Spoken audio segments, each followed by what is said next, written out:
Now welcome back to the road to 25k, turning £1,000 into £25,000 by flipping cool, broken cars. Now we bought this Fiesta XR2i, which has been sat in a barn for around 7 or 8 years. Now we got it for £2,000 because it is rotten and it does not run. Now in the last video we diagnosed a bad fuel pump, so we put a new fuel pump in the car and we cleaned out the fuel tank as well. Now it still wouldn't run, so we diagnosed some bad wiring as well, so we sorted out all the wiring and it was time to go for the first start. And we're going to go for the first start. Woohoo!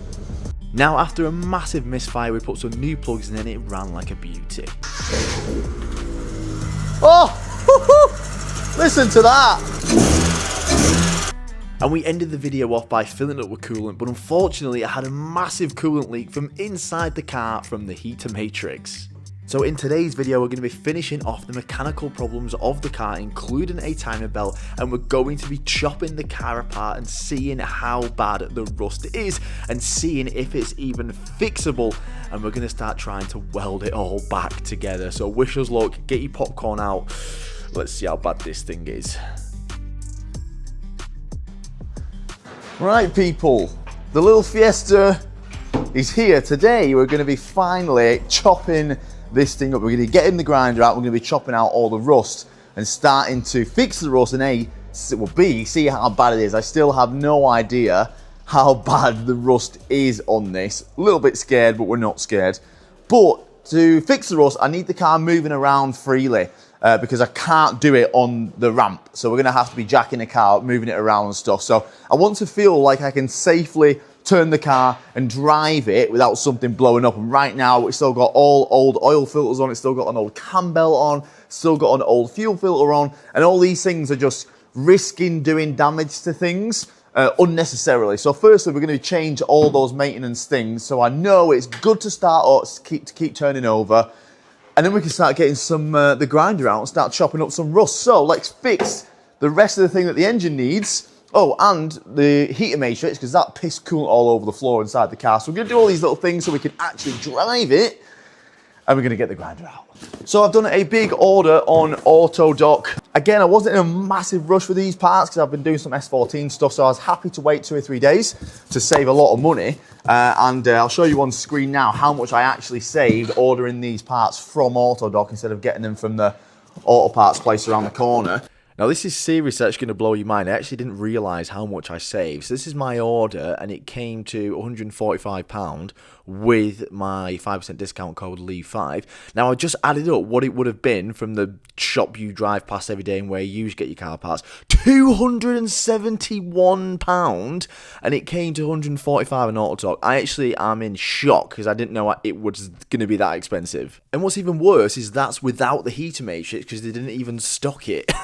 So it would have been 300 quid. So yes, you do have to wait for delivery on AutoDock, but like 5 years ago, you used to wait about a week for parts from AutoDock, and now all these stuff came in 2 days. So oil filter, some front brake pads, fuel filter, a timing belt kit. We need to do a timing belt kit because I don't know how old the one is on the engine, and we're never going to sell this car if we've not got proof of a timing belt being done. And the heater matrix. So AutoDock is one of those places where you can get literally everything in one order. And this was like 15 quid for the heater matrix. Super happy with that. So I do actually have a discount code for you to use on AutoDock if you want to save some money. But let's start installing all of this stuff. Now the belt on the car is actually not that bad, but we're never going to sell it without proof of this being done. So unfortunately we've got to do it. Now with this being such an old engine, I thought that this would have been a really easy timing belt kit to do, but unfortunately it's not. We need a load of special tools, and right now I'm trying to figure a way out how to cut corners because A, I don't have all the special tools, and B, I don't want to do that. So it involves taking all the rocker cover off and everything. So I'm going to find a way using this tool here to potentially make this job a hell of a lot easier, but there's only one way we're going to find out, and that's by taking everything off. So yeah, you do actually need a special kit to do a timing belt on this engine, but we don't have it, so we're going to find a way to do it without. Now we are going to be turning this engine over by hand quite a lot, so we're going to make that as easy as possible, and we're going to remove the plugs first. And we're also going to be taking off the upper engine mount, so we need to support the bottom of the engine with a jack. Now there's 3 bolts which actually bolted directly to the engine, which I could get off, and there's another bolt which goes through the actual bush itself, and I was having some really big issues with this. This engine mount bolt here for this bush is not coming off, and I'm going to risk snapping that whole bolt, and that's going to be a world of shit. So I've managed to take it off the engine, so at least I can lift the engine up and down. It's going to be more fiddly with that in the way, but I think it's doable without it, so we're not going to risk doing some really bad damage and making the job a tiny bit easier, so we're going to leave that. So to get access to the timing belt itself, there's a few things we've got to remove, and first of all, that's the belt off the alternator. Now with the alternator belt out the way, we can actually remove the water pump pulley. Now it's just 4 8mm bolts holding this on, but the hard thing is, pulleys are meant to spin, so I'm hoping that my gun just knocks them off, which it does, bar one of them. Now I'd hate to say this one wasn't my fault, but it definitely was my fault, so I'm going to have to get this special nut remover. These things are unreal. More difficult when you've not got much space to knock them on, but luckily I got this one off. Right, so with that pulley out the way, we can actually get rid of this top timing belt cover, and we can see if our little cheater tool slides in there. If that tool slides in there, we're going to use that instead of the original 4 stuff, and that will stop us taking all the rock cover off and everything. It'll just make this whole life a lot easier. Obviously, if we were timing this engine up from scratch, we would need to use all the tools, but all we're doing is just changing the belt. So we can do it can be a little bit cheeky as long as this slides in there. I have got another backup method, which is even more bodgier than this, but I know you guys want to see that, but I don't want to do that. So I'm hoping this tool works. Let's get this plastic cover off. Let's hope none of these bloody bolts round anymore, and pray it works. Oh, that's bloody fiddly. Bloody hell. Here we go, guys. If this thing slides in, we're good. I don't think it's gonna. No.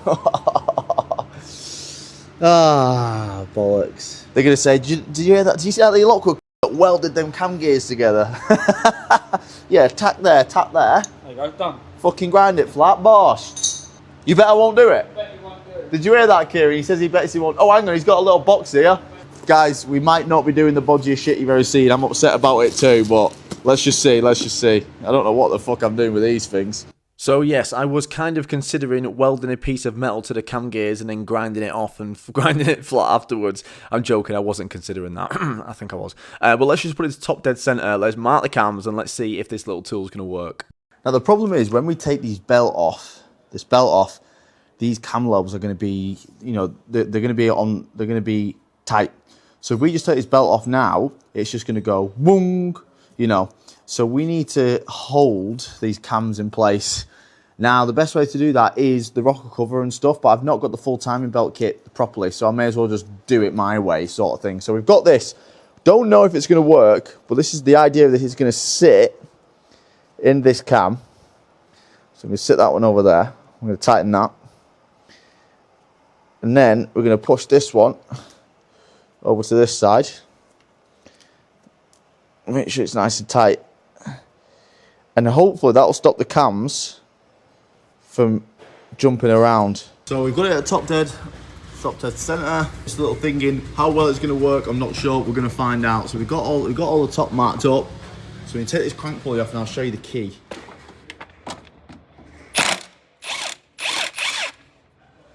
So you can see there at the top, that crank pulley's got a key in it. So this crank pulley will only go on one way. We can mark this pulley with some paint, just round here or something. Just do that now, quickly, just so we know. And then we know that when everything's back together, if anything's out of time or not, because this crank pulley can only go on the crank one way.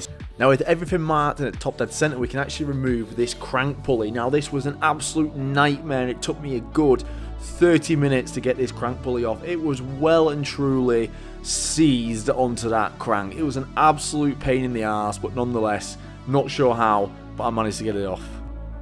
And now would be a good time to mark the actual crank without the pulley on, again for timing reasons. I've marked the crank, cams are in place. I'm going to just take off all the tensioners. And if these cams don't go ding, then we're in luck. Don't. Shit. The cam moved. One of them did. That's alright, fuck it. If one of them moved, that's not too bad. One of them's staying in place, which is fine. So when we're putting the belt on, we'll just get one of the guys to come and just fucking move it over. Fuck it, that's the belt. Oh my God, Fords are annoying. So I'm trying to get this water pump out. It's right up against the chassis leg, but it's also Jubileed onto that there. I can't get to that Jubilee. I need to get this Jubilee off here. It's too small for a 6, too small for a 7, sorry, and it's too rotten for a 6. Oh, it's just, oh my God, I'm not gonna get it off. Fucking hell. Right, this is my last hope for this damn Jubilee. I've got a 1/4 inch, which is basically a 7mm, 1/4 inch stud remover. That's a 3/8. I can't get a 3/8 through there, so I've got a 1/4 inch to a 1/4 inch adapter. Rest it on there. Okay, it's rested on there. Okay, okay. Now I'm gonna get a really long 1/4 inch. Now I've got to feed this through the engine mount bracket onto the 1/4 inch. I've got to get on there. Oh, you fucking bitch. Ford's being Ford's my least favourite car manufacturer in the world. Now hopefully I can get a hammer on there, whack that on, get it off. And luckily I managed to get that to work because I didn't have any other backup option. There's no way I could have got that Jubilee clip off if this didn't work. But luckily I'm a fucking legend, so it worked. You won't believe this, the actual screw that tightens the Jubilee clip is off.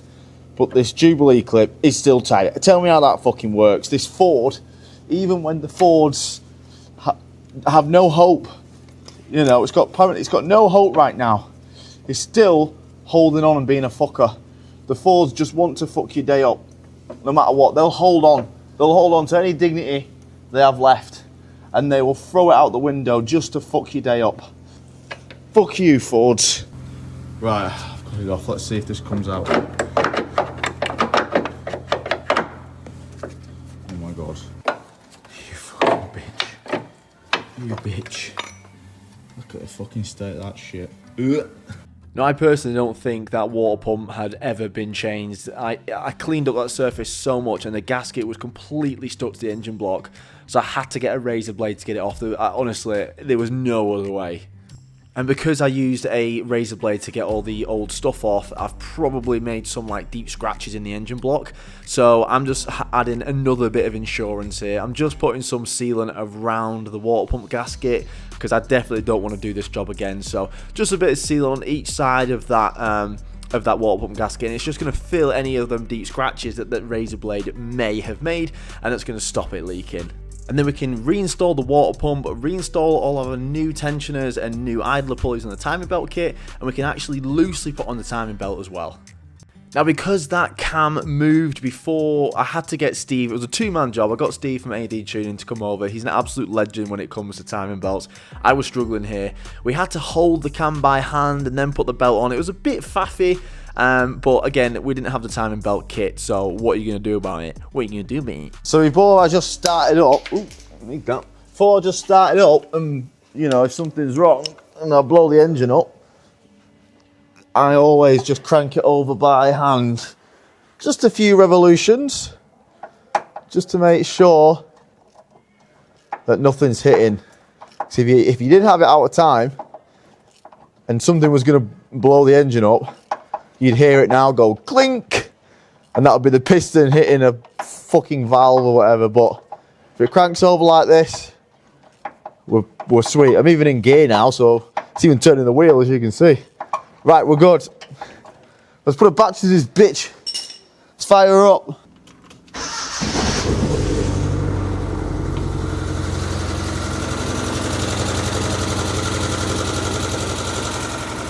Sounds good to me.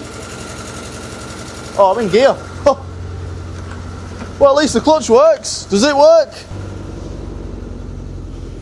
Yeah, it does. Right, I know that was boring, guys, trust me.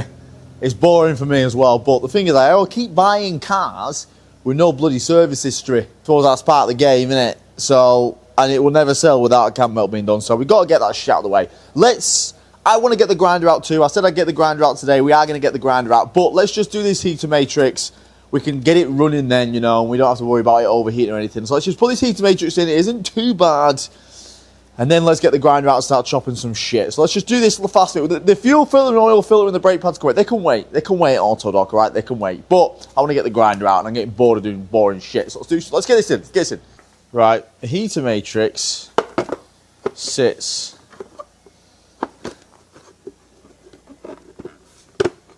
something like that. I accidentally made a few marks in this when I was throwing that box around. Don't worry about it. It's just the fins. Don't worry about it. Don't worry about it. Don't worry about it. Can't see shit, lads. I'm going to put the heater matrix up first. I mean, this is a bit of a boring job, so I might just crack on and say I'll see you in a minute. Do you know what I mean? Now this heater matrix simply just pushes through 2 holes in the firewall, and it kind of just sits up in the plastic and it's just clipped in. It's not difficult, to be fair. Getting these little hoses on is a little bit of a pain. It's right at the back of the engine, but nothing that us Lockwoods can't smash out in a few minutes. And then top it up with coolant and we're good to go. It's got enough water in there that if there is any leaks, it will show. But there's not that much water in where if it's fine, we can top up the rest with coolant, you know.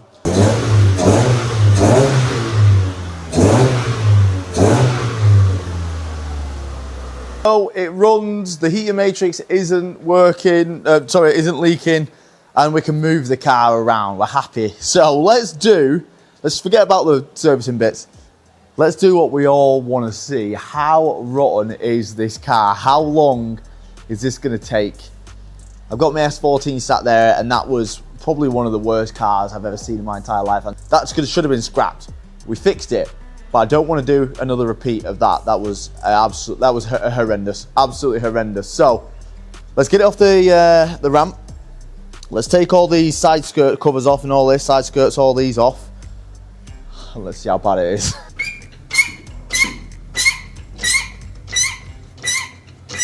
Okay, so we know the worst bits of the car is around the fuel filler cap and underneath the front floors coming to the front subframe. We know they're the worst bits, but we've got the jack back. We've got it jacked up.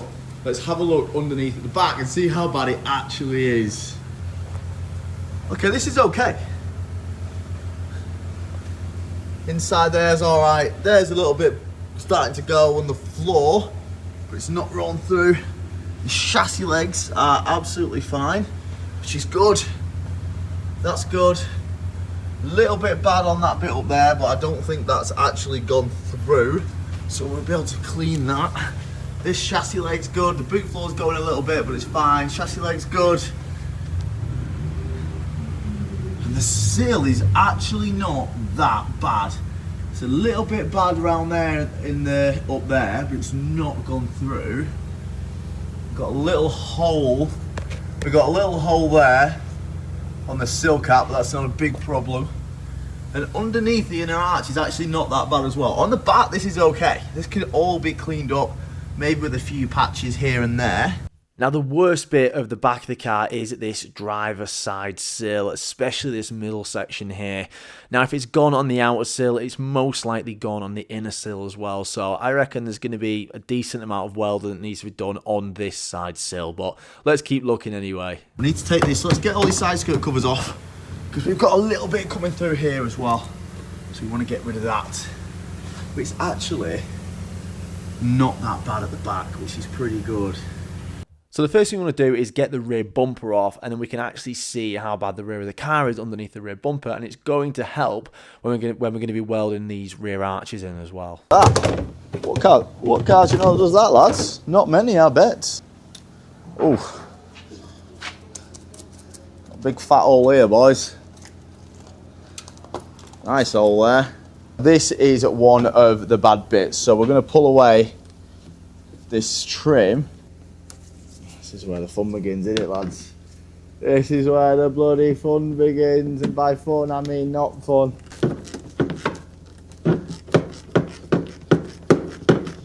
I have a feeling that's just spinning. That's not actually loosening it off. Oh, that's why. It's fucking rotten all the way. Oh no, I've got another 9mm here. Oh no. Oh no. Oh shit, man. The rivet on the inside of here bolting this on. What the hell? Let's just finger sand the rivet off.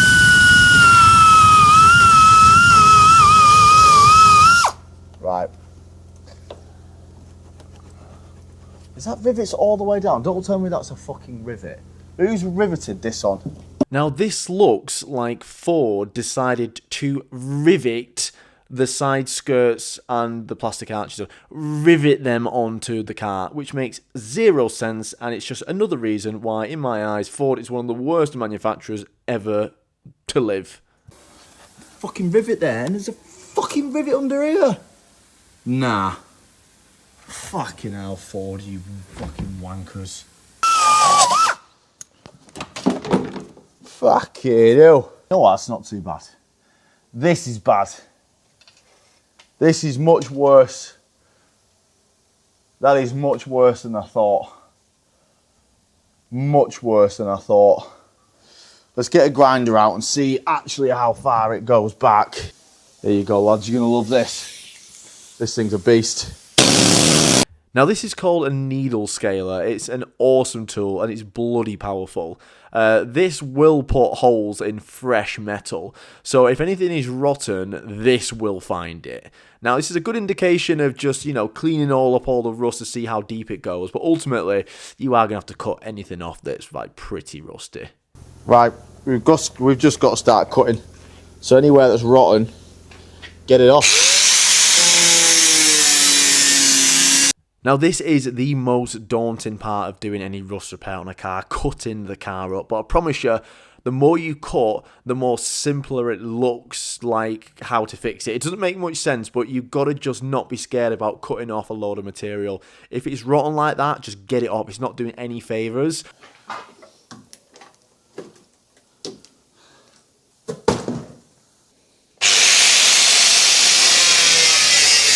And this goes for the inner wheel arch as well. If it's rotten, just cut it off. A lot of people spend too much time here about how they can save as much material as possible, and it's not good because if it's rusty, it's going to carry on rusting. So just get a grinder and cut it off and figure out how to build up the layers later. Now you want to get to a point where you've got solid metal. If it's rusted through, you want to just cut it off. Now that doesn't mean that you need to cut every single bit of metal off with any kind of surface rust. You can clean some rust up, but you just got to know what's already gone and what's savable. And the easy way to do that is just, if it's super soft, cut it off. If it's still got a lot of sturdiness to it, you can sand it down with a finger sand. Now this is the replacement panel that we have got, and it came with the car. Now this is going to be nowhere near enough. We are going to have to order a new wheel arch for this side, but if you have a look there, I'm happy leaving that there. The majority of the rust is cut off. There is some tiny little bits of brown on the metal, but I'm certain that that will clean up. So I'm not going to chop off more than I need. I'm just going to chop off what I need to chop off.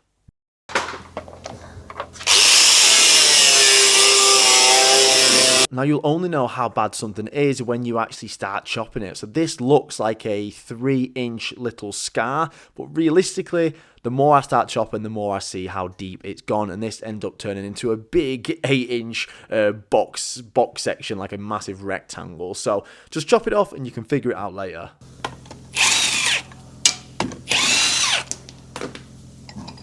Ugh. This is a finger sander and it is unbelievable. I'm going to be using this a lot. Now we are going to pull it. I'm half tempted not to pull off this arch because everything's alright. But here is a perfect example of how rust can not look bad, but underneath it can be shocking. So it's always best to pull off and check it properly. So again, to get all these arches and side skirts off, we had to grind off the rivets. Honestly, it's really annoying me why they use rivets there, because you've got to drill. Anyway, we've got to take them off. And this is why you always ignore a little bit of bubbling. Tiny little bubble in there. And look at all this. It's going to have to be chopped out. So again, I'm getting the grinder and I'm chopping off all of the rust which is only cleanable and which has gone beyond repair. Now, I am going to have to order another sill for this side and another wheel arch this side. So until I've got those, I'm not chopping off more than I need to. I'm going to chop off minimal, and then when I get the new panels, I can see where's the easiest place to weld them in. But for now, I'm just chopping off all the bad bits of rust. Okay, this sill here underneath is fine. So I'm not going to drill out all these rivets just to bolt it back up again. We can get to where we need there. We can do what we need there. Now this bit of the sill is bad. It's just starting to come up here into the door. So we're going to get the... But I think this isn't too bad.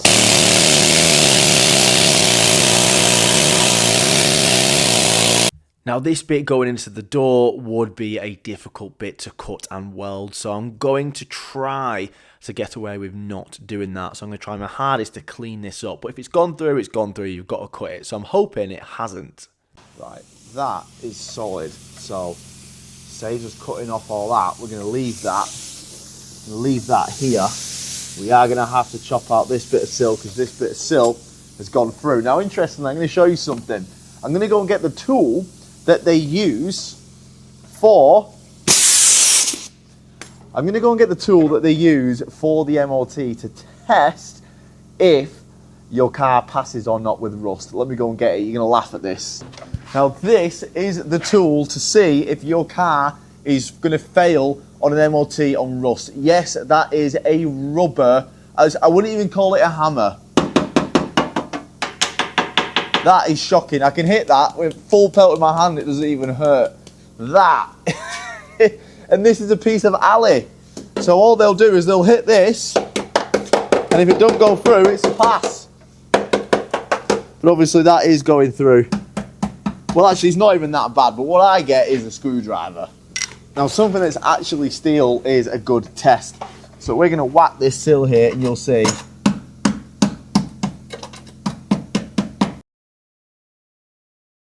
Right, it's a couple days after we finished that video, and I've ordered some parts on eBay. So here, we've actually got a sill, but this one actually came with the car.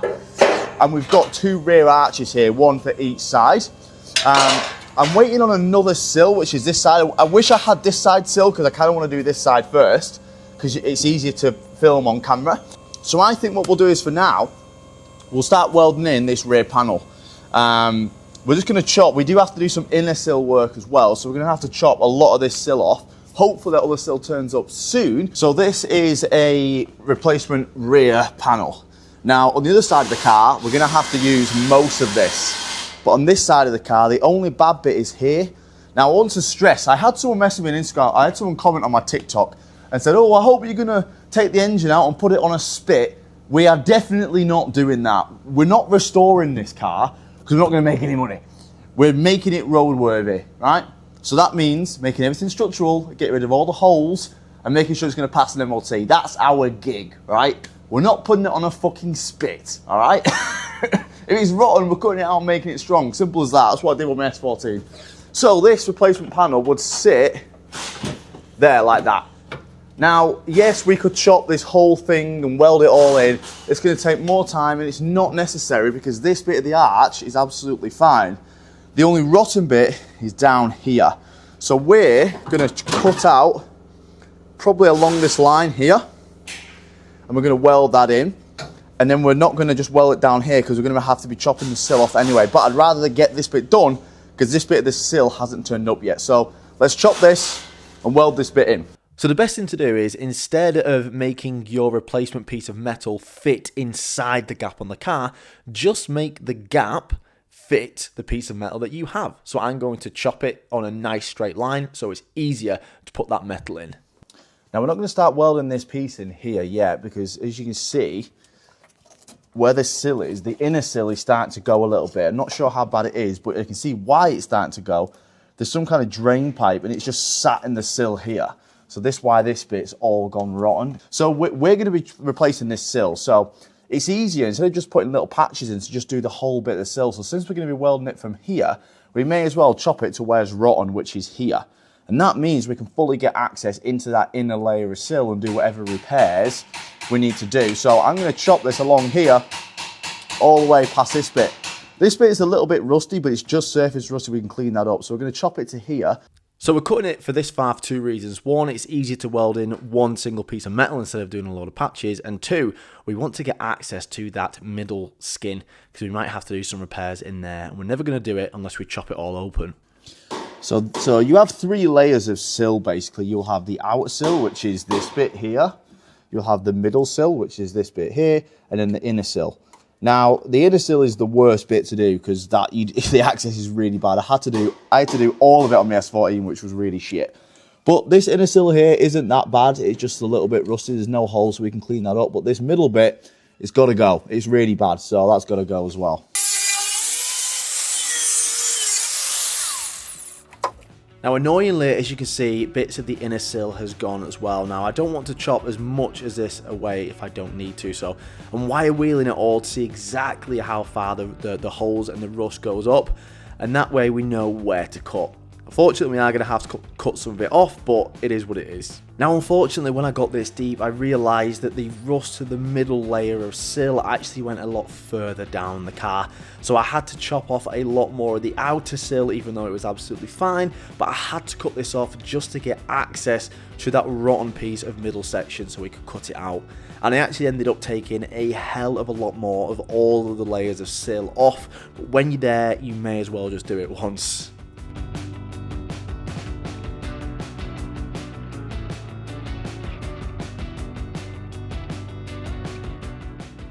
Now, after what felt like a lifetime, I finally got to the place where all the metal was actually strong.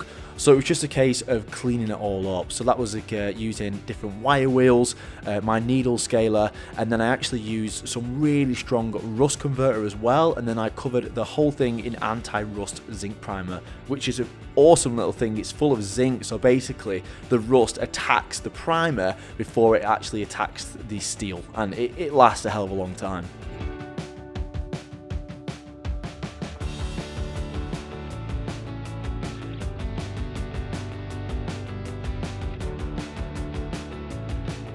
And then I did the exact same thing for the inside of the rear wheel arch. So we're actually all ready now to get the welder out and do some of the fun stuff, which is not fun on a car on your back.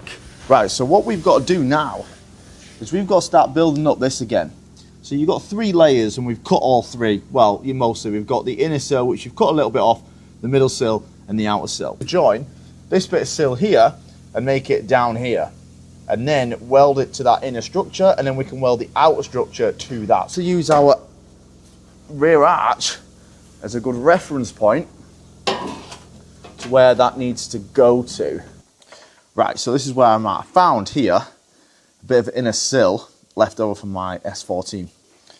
So if we put that up there, we can then get our generic sill line, which is probably going to sit something like that, which gives us a perfect straight edge, and this is strong as well. And then to put the inner sill to that line, we can use a bit of this, the arch that we're not actually going to be using. We can use a little bit of this metal, because it's going to be easier for me to weld this way than to weld from the back. I'm not going to get a strong weld, so if I can weld there to there, I can weld all along this side, get a nice good weld. And then again, when I can put another piece over the top, I can put a weld there and a weld there. So we're going to use this bit of sill as our actual sill line, almost like our guidelines. This is going to be our base metal, which we're going to be welding all the other layers to this. This is going to be our foundation.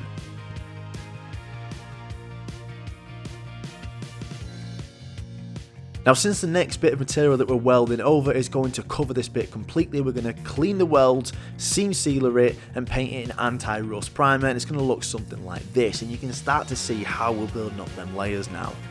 And we're actually going to get a bit of sill that we're not going to use, and we're going to use that as the rest of the inner sill section, so we can put it up, shape it, and we're first of all going to weld a nice continuous weld all the way down the bottom, matching that little bit we put earlier into this bit. Okay, I've managed to clean this. I can't really clean these welds too well up there, so we're going to leave them. Now, originally, this middle sill would come to the outer sill, but obviously it's going to be impossible to weld that sill to the outer. It's just not going to work. So, to strengthen it, I'm going to put a little piece here, like that, which is going to tie in that middle sill to that inner sill, and then we can weld the outer sill straight to this middle sill here, and then we're done. So I did order a full sill, but obviously you can only get them in full sills. And this was like 40 or 50, I think it was 40 quid for the whole sill. And it's always good to have a bit of extra metal. So now we're just going to start slowly cutting down that sill until we get what we need to put in to what we've cut off. And once you've got it in the rough place that you want it and everything lines up, get it tacked in place. So instead of trying to make this shape fit the bit you've cut, push it up where it feels nice and then get the grinder. So I've just done it down here. So I've opened up a nice gap there. Get the grinder and run it along the metal, along this. And it's just going to open up just enough slit for it to sit in nice and tight on the whole bit. And once we've got a full continuous weld along the whole sill, we can actually now turn our attention to that rear wheel arch piece and we can weld that to the body and then to the sill as well itself. Now firstly we want to tack this in so it's nice and flat to the body. So I'm going up, and as I'm going up I'm holding and pushing the panel flat until it's flat with the body on the car, and just slowly work your way around until it's all tacked in place. We're going to push it until it's flat, tack it, and then just slowly work our way along. We can always pull it and tack it, push it and tack it. You want it to be flat, if not a little bit recessed, because if it's a little bit recessed the filler will sit in that recess then, whereas this is higher, you have to build up a lot of filler on this side to make it smooth. And when it's tacked in place and you're happy with the level, you can start welding it. Now you don't want to put too much heat through this panel as it will warp. This metal is really thin and you can actually put a dent in the car somewhere just by getting it too hot. So I'm just flipping around the side. I'm just doing a couple of tacks and then starting at the other side, doing a couple of tacks and then going back up until eventually you'll join in the middle. And then with a flapping wheel, you want to grind down all of those welds so it's nice and smooth. Now, you've got to be careful here. You don't want to cut into the material itself. You only want to cut the welds down. So take your time with this and try not to overcook it. Okay, this is where I am right now. Shaved all that down. The sill's on. Shaved the sill down. I just need to weld this bottom bit. Just do a nice good weld towards there. Clean that up. We're done. Clean this rust up, put some anti-rust on that. We're going to put some seam sealer along here because it's covered by the side skirt, so it's nice to just seal it all up. Bit of seam sealer, but I've cleaned it all down so it's nice and smooth. Seam sealer down there, seam sealer underneath. Obviously we're not going to seam seal here because we're going to get filler, so we're going to primer that. Once the seam sealer's on, we're going to prime it. Oh shit, I forgot we need to do this end cap. Oh god. So I've quickly just put a really thin layer of seam sealer along where I've welded on the sill, and this is going to cover any pinholes and stop water getting in there as well. And we just put a little bit of primer over that patch on the rear arch, and already without any filler, it's actually looking alright. I've cleaned all this bit up here and I put some rust converter on it, so awesome. And now it's time to do one nice continuous weld all down the bottom of the sill, tying those 3 layers in nice and strong.